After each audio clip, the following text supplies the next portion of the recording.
Yes, reka nongere basuze mbifurize kugira ibe byiza nshuti bakunzi bacu aho muri hatandukanye mudukigeti nizere komeza cyane kuri uyu munsi wo kwa gatanu.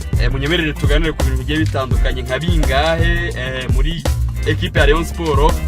Rayon Sport yarayitsinzwe n'ikipe ya Police, ariko se twakwibaza ngo niryo herezo cyangwa se ni intangiriro mbi y'urugendo, nibyo bibaho. Ariko se what next? Niki kiraza gukurikiraho? Byose munyemerere tubiganireho. Hanyuma abakinnyi babiri b'ikipe ya Rayon Sport barimo uwitwa Asmani Ndikumana, byiza cyane, well and good, ari kuri covering vuba cyane byihuse, yatangiye imyitozo. Ese ni imyitozo iteye ite? Turabigarukaho. Araza yongera kwitwa For nganye For, nawe wagarutse ejo bundi. Natangiye ama episode ahangaha, muravuga ati episode wazireka dore kini, ariko episode zanjye zari zikenewe. Niba hari ikintu cyari muri Rayon Sport ni episode zanjye, nuko wenda n'umwanya nawe utari kugenda ubikunda, ariko nukuri kose episode zirakenewe kugira ngo muri Rayon Sport agire ibiza kuva ku murongo umwe bijye kundi. Wenda ishimu ko muri aba muri kumva sound kose, mureke tuganire bya gifaranyiza ko sound muraza kwa muri kuyumva neza, whatever igishoboka cyose. Hanyuma mbere ko dukomeza ndibavuze ko akoze subscribe ahangaha musanga utari wayikora, utereke uyu munsi nicyo gene nako kaya ngo digano bitandukanye tugutegura tukanaje kugezaho ujye ubasha kubikurikirana neza cyane. Hanyuma uze kulikinga, uze kwibagirwa gukora kuri like, nabyo ni byiza cyane. Ibitekerezo byanyu nabyo muze gutereka hasi, ndaza kuba mbihaye ikaze uko biraza kuba bingana kose. Hanyuma ntabwo ndabatwara iminota myinshi, n'iminota mike cyane, dukwana ku tuntu duto cyane. Nubwo mbona abafana ba Rayon Sport muri iyi minsi hari ukuntu mwabaye degute, murabihiwe, ntabwo muryohewe. Kandi nibyo koko, nta kintu gihari cyo gutuma mwishima, nta n'ikintu gihari gisekeje cyo gutuma museka. Tugendeye kuri performance hari ya equipe uyu munsi, atugende uburyo equipe ihagaze uyu munsi kuva kuri match ya Singida kweza kuri Police, nta ibintu byose ntago bimeze neza mu mutima y'abafana b'ikipe ya Rayon Sport. Ariko ngewe ndatandukanye cyane, wenda uretse kugusezerwa gusa mu mikino nyafrika, kandi n'ubundi ugiye kureba imikino nyafrika, Rayon Sport ntabwo ari equipe yiteguye neza cyane ku buryo twarwa koko ari equipe ishobora kugera mu matsinda. Wenda uretse ko twese twiyibagiza cyangwa se ntitubyegereza umutima cyane, tuzi swade Rayon Sport ifite, tuzi urwego rw'umutoza wa Rayon Sport. Ibyo byose ni ibintu tuzi bitasoboraga kuba byafata equipe ngo bikarife mu mikino nyafrika. Ariko haracyari ibyiringiro, haracyari ibyo gukinirwa, haracyari igikombe cya champion, haracyari super coupe, haracyari peace cup. Ibyo byose ni ibikombe byo gukinirwa Rayon Sport ishobora kugenda igakinira kandi ikaba yabonamo umusaruro. Wenda duhereye ku bakinnyi ba Rayon Sport bari kuri coveringa, bari kugaruka, bashobora no kuzayifasha. Mu minsi ishize nababwiye ko uwitwa For nganye yatangiye imyitozo, ngira ngo mwarabibonye ko no ku mbuga nkoranyambaga za Rayon Sport cyangwa se ku mbuga za Rayon Sport zero official bafashe For nganye, baranje bashyiraho ka kantu kaba kikaraga kawe kagaragaza ko nyine vuba cyane ari kuri coveringa, vuba cyane byihuse, bagaragaza ko vuba bidatinze For nganye araza kuba yagarutse. Kandi ngewe nagize n'umwanya wo kuganira n'abaganga ba b'ikipe ya Rayon Sport ndetse n'abaganga bamukurikira batandukanye, bambwiye ko ari kugira recovery yihuse, ari kugaruka vuba cyane byihuse. Ibyo rero biratanga icyizere ko muri Rayon Sport ikibazo gihari cya rutayizamu. Twabonye Rayon Sport itsindwa na Police ku munsi w'ejo, shotoni target yabonetse yari imwe gusa yitwa Tambwe Gruwari. Buriya Habimana Yves ni mwiza, ariko ntago ari umukino wo kuza guheka Rayon Sport, ntago ari umukino wo kuza ngo dufate imbaraga za Rayon Sport, dufate igitutu cya Rayon Sport utushyire kuri Habimana Yves. Reka da, ibyo biramurenza. Nushaka ntunamuretinge, ntunamupime, kubera ko byari byiza, well and good. Rayon Sport yari yaguze ba rutayizamu bandi babiri bo kuza gufatanya na For nganye, ariko batekerezaga ko Habimana Yves azajya aza ari shuwa ya gatatu. Uyu munsi ari mu kibuga nka shuwa ya mbere. Habimana Yves natabona igitego uzamurenganya. Yaje ari shuwa ya gatatu, uyu munsi niwe shuwa ya mbere. Namahirwe ko For nganye ari kuri coveringa birenze igihe Rayon Sport yategereza ko azarikavarira cyangwa se igihe azagarukiraho. Uyu munsi ari kugaruka vuba cyane byihuse ugeranije n'igihe yakombye kuba azagarukiraho. Ni byiza cyane. Foringanya namuvuzeho bihagije, twaraganiriye ndetse murabizi ko hari n'abataramu, hari group imwe turimo rwose dupanga kuzasura Nganye for abantu muyirimo murumva kino kiganiro umenye ko gahunda iracyakomeje nta cyahindutse. Foringanya turamusura mbere yuko agaruka muri shampiyona, wenda nuko gupanga ibikorwa byo kumusura kubihuza n'akazi abari ibintu babyagoranye, ariko byange bikunze turaza kumusura nawe abibwira uburyo ari kwiyumva, ariyumva neza cyane, ameze neza cyane. Ubwo igihari cyo nuko bari kwanga kumwihutisha, kuko nanabonye impungenge za bamwe mu bafana nanashimye cyane, ndavuga ati salute kabisa. Muri abafana b'iki gihe dutandukanye n'abafana ba kera. Abafana b'iki gihe baza umupira, arakubwira ati se ko Foringanya agarutse nibyo ni byiza werandi good, atasa ariko ntashobora kuba yihutishijwe. Niba yihutishwe bivuze ko ashobora kuza agahita agira indi mvune iratuma agenda noneho agatindayo. Ibyo byose Rayon Sport barabyumvise, ndetse tunashimire umuganga fitness coach w'ikipe ya Rayon Sport uyu munsi Serge Mwambari yafashije Foringanya cyangwa se ari gufasha Foringanya, ari gufasha abakinnyi ba Rayon Sport ku rwego rushimishije. We avuga ko aza urwego yabasanzeho ntago nyine rwari urwego rwiza, ari nayo mpamvu uriko ni performance mbi, ibintu bitari kugenda neza cyane, ariko yatanze icyizere ko byibura nyuma international break, nyuma ya game Rayon Sport izakina kuwa gatandatu ikina na Gorilla, byibura nyuma yaho ngaho Rayon Sport yazatangira gupanga witwa Foringanya mu bakinnyi 11 bayo, wenda naze muri 11 ariko akaba ari muri 18. Icyo cya Foringanya cyo twakivuyeho. Bitunguranye witwa Sumani Ndikumana uyu munsi yagaragaye ari gukora imyitozo. Rayon Sport igira n'amahirwe yayo. Buriya imvune Asumani Ndikumana yagize, sinzi niba ari abantu bayikabirije cyangwa se niba ari abantu twagiye tuyinterpreta uko itari, tukayifata uko itari, tukavuga igihe azamara hanze y'ikibuga gitandukanye n'icyanyacyo. Ariko uyu munsi ndagira ngo mbabwire ngo uwitwa Asumani Ndikumana yatangiye imyitozo yo ku giti cye. Imvune yagize fracture yagize, ntabwo ari fracture ikomeye cyane mu kaboko, nabonye ariho n'utuntu tw'utubande dutoya hano ku kaboko, nkaha ngaha tumanutse gutya tukazenguruka hano gutya tugafata hano. Yatangiye guterura ibintu gutyo nyine, ari guterura utuntu tw'uturo turemereye ku maboko yombi, nyine yatangiye gukora imyitozo ye yihariye. Barangiye baravuga ngo Asumani Ndikumana aragaruka vuba cyane bidatinze, ariko Imana bariyo basenga nanjye yaranyobeye. Buriya ibi ngibi bitandukanye n'ibyo twari twababwiye ko Asumani Ndikumana ashobora kumara hagati y'amezi 3 n'ane. Ndetse nawe yaravunitse ejo bundi, si kuri match ya Singida, niyo yindi match banza ya Singida nibwo Foringanya Asumani Ndikumana yagiye hanze y'ikibuga. Uyu munsi atangiye imyitozo, mwango nyuma international break nakomeza gukoresha akaboko ke, ndetse n'imvune twari twabwiwe ntabwo ikomeye cyane ugeranije niyo twari twabwiwe. Ubwo bivuze ngo ikintu yagize kiki ni igufa ryabaye nk'iriyobye nk'iritannye, bagize gutya bakagarura mu mwanya, bagahita bashyiraho akabandeke. Kandi mwango iyo mvune yabaye hari ibintu by'imisokoro wenda biba byagize gutya bikava mu myanya yayo, imitsi ikava mu mwanya. Mwango ikintu baba bagiye gukora niki, nukongera gufata iyo misokoro ikongera ikaremeka, ikabiri mu buryo bwiza iri mu mwanya mwiza, ndetse na mitsi gasura mu mwanya wayo, yarangiza agakoresha akaboko kakongera kakagira guteka kagasura mu mwanya. Akaboko niko gatuma umukinnyi agira balance. Buriya n'umukinnyi yabonetse akaboko n'umwuka urabura, bakaba kubitaho bya biboro by'ibibomboni bikaza bikongera bikamucaginga bikamuhaga kabisa, umwuka ukongera ukagaruka. Uwitwa Asumani Ndikumana namuye mu myitozo numva mbaye excited, numva ndanezerewe, numva ndishimye, kuko Rayon Sport ahantu yari iri kugana, uburyo ibintu byari bihagaze ntago byari byiza cyane, ntago byari bishimishije. Nta nubwo hari icyizere cy'uko n'indi mikino iri imbere Rayon Sport ishobora kuzayitwaramo neza. Nabonye abafana ba Rayon Sport bababaye bahangayitse bavuga ngo ekipe ngo ni ikina, ngo ekipe ngo ni itoje.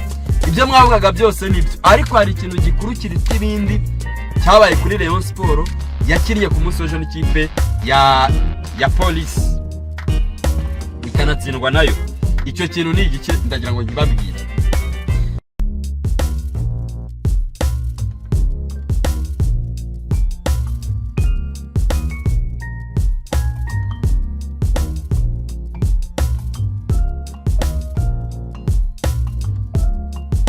Amakuru agezwe muri ekipe ya Rayon Sport. Munyemerere uyu munsi tujye muri Rayon Sport zombi, iy'abagabo ndetse n'iy'abagore. Zose mfitemo icyo twita zandani zimwe zishyushye. Ese Rayon Sport nyuma yuko itsinze ekipe ya Kiyovu Sport, what next? Nikigiye gukurikiraho ibijyanye no gutegura match ya Singida iri muri weekend idusatiriye ku munsi wo kuwa gatandatu, azaba ari tariki 20. Ibiciro bizagenderwaho kuri uwo mukino byamaze kuba drop out, byamaze gushyirwa hanze. Ese biteye imyiteguro ni iyihe? Gushyira hamwe muri ekipe ya Rayon Sport gute mu nyemerere byose tubikomozeho. Hanyuma yitwa Tadeo agiye gufata indege yihuse yerekeze Nairobi, aho ngaho ni mu gihugu cya Kenya. Agiye gusanga ekipe ya Rayon Sport y'abari n'abategarugori bafite umukino wa finali ku munsi wo kwa kabiri n'ikipe ya GKT Tanzania kabisa. Ni finali yo gushaka y'imikino ya CAF Champions League muri aka gace ka East Africa. Ku munsi w'ejo ekipe ya Rayon Sport yahageze nyuma yo gutsinda kuri penalty ikipe ya Kampala Queen 4-2. Amafaranga aryoshye cyane ashyushye akomeje kugira kuri abo bakobwa, ariko kandi ukwiye kumenya ko nibaramuka batwaye iki gikombe barabona hafi $250 by'idolari. Ni amafaranga wana Rayon Sport yabaga bakagira icyo ayifasha. Bityo Tadeo aravuze ngo ibyo dukiramo ntitubizi, bagiye kwatera ingabo mu bitugu. N'andi makuru menshi agezweho avugwa muri gikundiro yacu rwose ndayazanye, mube hafi nyabagezeho. Hanyuma ariko kwe kumekinga sure kutanya umunsi wo kwa mbere ukora subscribe, rwose kora ko kandi tanyira umunsi w'icyumweru subscribing uterekaho, rwose ibintu bigenda neza cyane. Hanyuma ibitekerezo byanyu munageho, ntiwibagirwe kuza kulikinga kino kiganiro, uterekeho like nyinshi cyane rwose, imitima mu manuri ngini muri tugiye kubabwira ibintu biryoshye cyane. Hanyuma mu sharing mu group agiye atandukanye, arimo yaba ya Facebook yaba ya WhatsApp, ibintu bigenda neza cyane. Njye nitwa Tuyishime Gilbert, ninjye ubahaye ikaze muri iki kiganiro cyo kuri ya Nyuma. Hanyuma Rayon Sport yo ntabwo bikiri inkuru kuko yaratsinze Kiyovu Sport, ni inkuru ishaje ibitego 2 ku busa bya Asmani Ndikumana. Murabizi ko twari duhari twabafatiye footage zose z'umukino, ibihe by'ingenzi ubusesenguzi hano mwarabikurikiranye neza cyane. Byaragucitse ni ikiganiro kibaziriza cy'icyo akongera kwabireba ibitego byose yatsinze. Ekipe ya Rayon Sport ubu ngubu yatangiye icyumweru cyiswe icyumweru cy'imikino nyafurika cyangwa se CAF Confederation Cup Week. Akaba ari icyumweru giye guteguramo umukino umwe bafitanye na Singida Big Black Stars. Ikipe ya Singida yo mu gihugu cya Tanzania kuri uyu munsi wo kuwa mbere ifite umukino wa finali wa Sekafa Kagame Cup, iraza kuri kumwe n'ikipe ya Al Hilal Omdurman yo mu gihugu cya Sudan. Bibutse ko iyi Al Hilal Omdurman niyo yafashe ikipe ya APR yani Kigali irasa 3. Yari bahavuze gato ngo bibe 3-2 ariko APR ubonamo kamwe. Ibiro bisobanuye ko impamvu bihuje n'uyu mukino kiraza kuba ari igipimo nyacyo kuri ekipe ya Rayon Sport kureba uburyo Singida iritwara. Singida iramutse itsinze Al Hilal ku mukino wa nyuma, tutitaye kuri factors zose zaba zabayeho, umenye ko Rayon Sport baraza kuba mufite akazi katoroshye ko guhosting ikipe ikomeye. Bityo namwe mugomba kuba mukomeye nimuza n'ibintu byo kujejeka no kurejeka. Ekipe irabarya, ekipe irabatapfuna papa. Iyi Al Hilal ifite abakinnyi bakuru b'abagabo b'abasore badakina byinshi ariko bakina rezili. APR bayikubitisha ikintu cyitwa experience.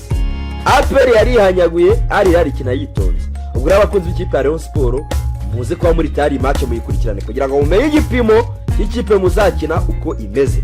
Ni match raba ku isaha 8 zo mu Rwanda, urumva ko ni yego ni kuzo ariko riraza ko ari gucogora. Hanyuma saa 9 za Tanzania ni match muze kuyikurikirana.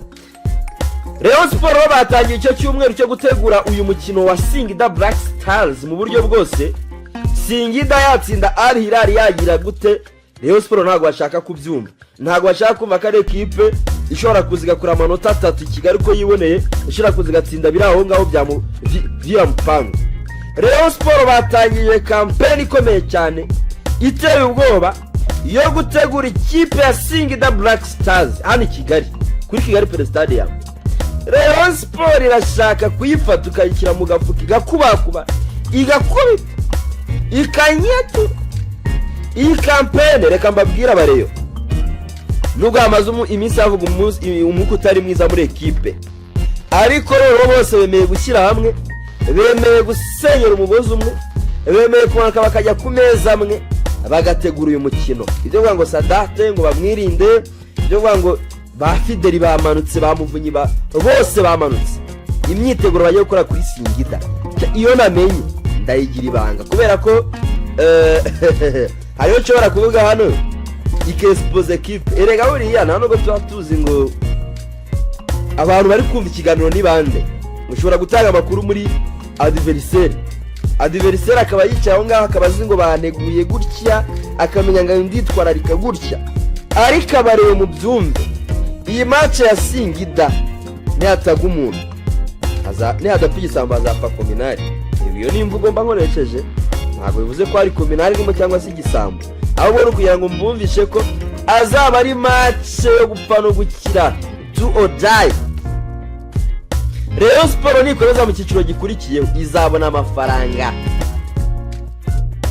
Uyu munsi Rayon Sport ifite amahirwe yo gukorera amafaranga mu bagabo ndetse n'abagore avuye muri CAF akaza akayifasha mu mwaka w'imikino ukagenda neza cyane nta kibazo bifite mu byiciro byose.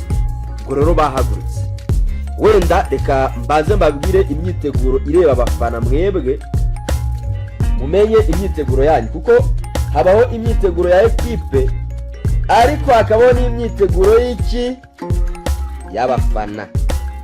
Iy'abafana riteye gute? Rayon Sport yamaze gusohora ibiciro kuri uyu munsi wo kuwa mbere bizagenderwaho kuri iyi match ya Singida Black Stars. Ndabikubwira icyo bita earbird yose earbird mbere y'umukino, hakabaho n'ibiro from September kuva tariki 17 z'uku kwezi. Uyu munsi turi 15 ejo kwa kabiri 16 kuva kuwa gatatu. Rero ibiciro bizahinduka.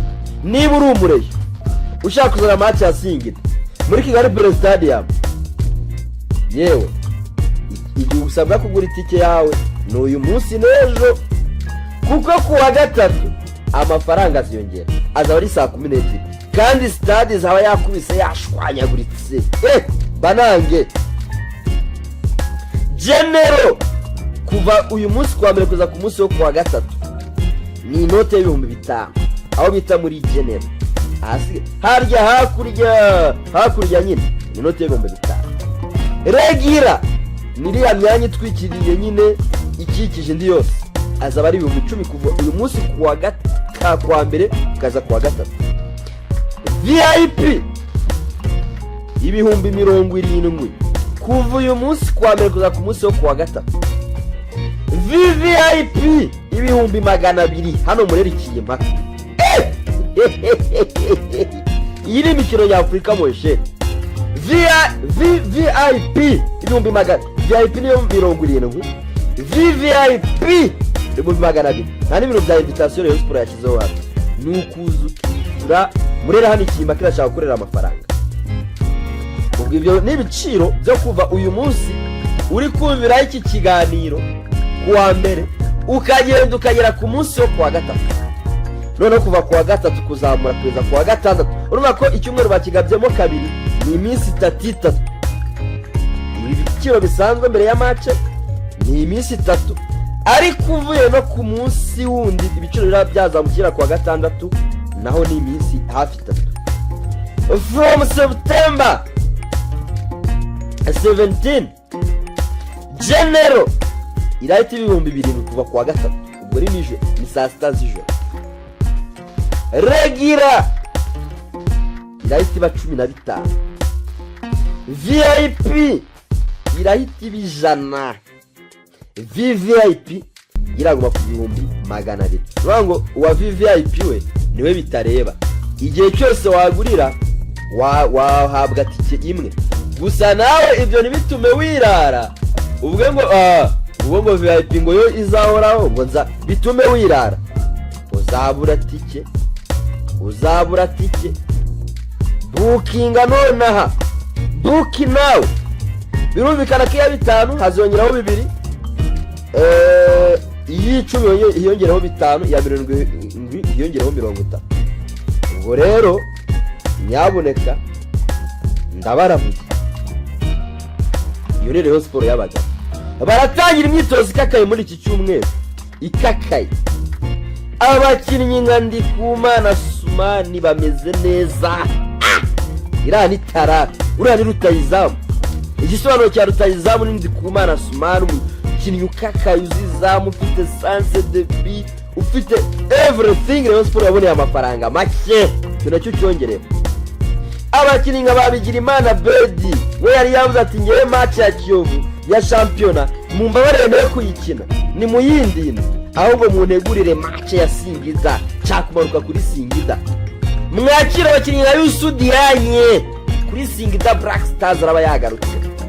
Mwakira uwitwa Muri Bayisenge aravuze ati mureke iyi weekend nyifate mpu muzike nduhuke. Kiyovu iroroshye tumurayitsinda n'umundi ndabizi niho nabana hari ni mureke nduhuke. Ifara avuga ati nicyo mushaka ufata umwanya muruhuke. Uwitwa Paveri Nzira ngarashaka gucimba k'Ikigali Inyarugenge arashaka gukora save zitarabaho. Abona abakinnyi abarimo bandi bazima Olivier Sefu Kamba na Roho ngaragira icyumweru cy'imyitozo kidasanzwe. Azizi Basane kuranye iki cyumweru turasura Rayon Sport cyane mu myitozo. Ndabararitse ndabateguye. Iyi Rayon Sport irashaka gukubita Singida rectors home and away. Ariko bicaye imyiteguro narungurutseho nabonye bikagenda gutyo akariko bigenda. Iyi Singida izabiri. Iyo ni y'abagabo ubwo twayivuyemo. Iy'abagore rero. Iy'abagore iritegura umukino wa nyuma wa finali izakinamo n'ikipe ya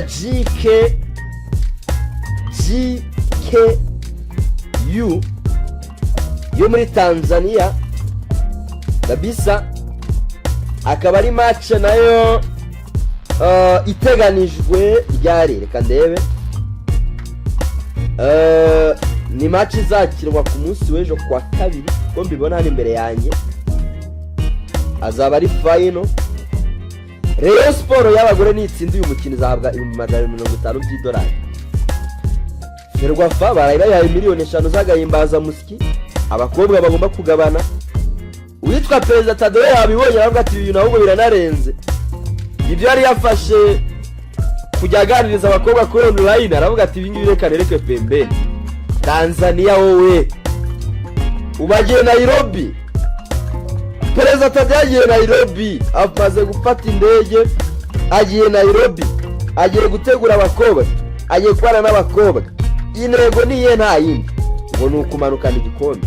Iyi mikino ya Rayon Sport abana n'abategarugori nagerageje kuyikurikira wenda ntabwo njye amenya aba bakinnyi cyane aba batlete b'abagore bo muri Rayon ntabwo rwose babaye cyane ababwira ngo ndayikurikirana kuko nibiganiro byinshi nagiye mbaha ewane ni gake cyane cyo akora narabuze kuri Rayon Sport y'abagore. Sukutayikunda suba ko ari ndeki ahubwo ari ukuntu nyine football féminin bitaratuzamo neza cyane kuko uwo si umwihariko wayo n'umwihariko wa benshi. Kandi na Rayon Sport y'abagabo nayo akaba ari nini kabifite ukuntu itinza amakuru. Ariko uryo nabonye abagore bakinamo bro n'abagore bagenda kabisa. N'abagore ubona bakira ibintu bifite intumbero. Kandi bahagurutse hano i Kigali bavuga ati kipe gishonje kipe ABCD ariko yakoze amateka. Aya mateka yakoze niwe ya mbere iyakoze kugera kuri finali. Urumva ko rero ubwo ndavuga hano mu Rwanda. Ubwo rero murumva ko muri Rayon Sport ibintu n'ubutamu ibintu biraryoshye ibintu mu bice byose inguni zose ni twende bagabo ibintu biri ku murongo. Iby'imyuka mibi rero ndakora ama episode arwanya imyuka mibi muri equipe ya Rayon Sport. Abantu bicare bashyire hamwe basenyera icyo ni cyo umurebe wese ashaka kubona Rayon Sport igenda. ibindi byose nimuterekere pembeni mukire ku ruhande.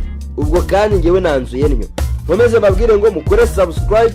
Ibiganiro ntabwo bizigera bihagarara, ni iminota mike cyane nkubita mbangura n'ukanga cyane nshwanyaguza nkwakwanya ubundi tukikomereza. Hanyuma uyibuke kuza kureba ko wakoze kuri ulayikinge ibitekerezo byanyu nabyo kuri wa mbere w'icyumweru tubihaye ikaze. Mbifurije kutangira icyumweru cyiza no gukomeza kuryoherwa n'ibiganiro byacu turategura tukanabagezaho. Reka mbabwire ngo babaye naho mu bindi biganiro ndabaha byinshi bishoboka, mwebwe muze kuba muri hafi. Ciao ciao.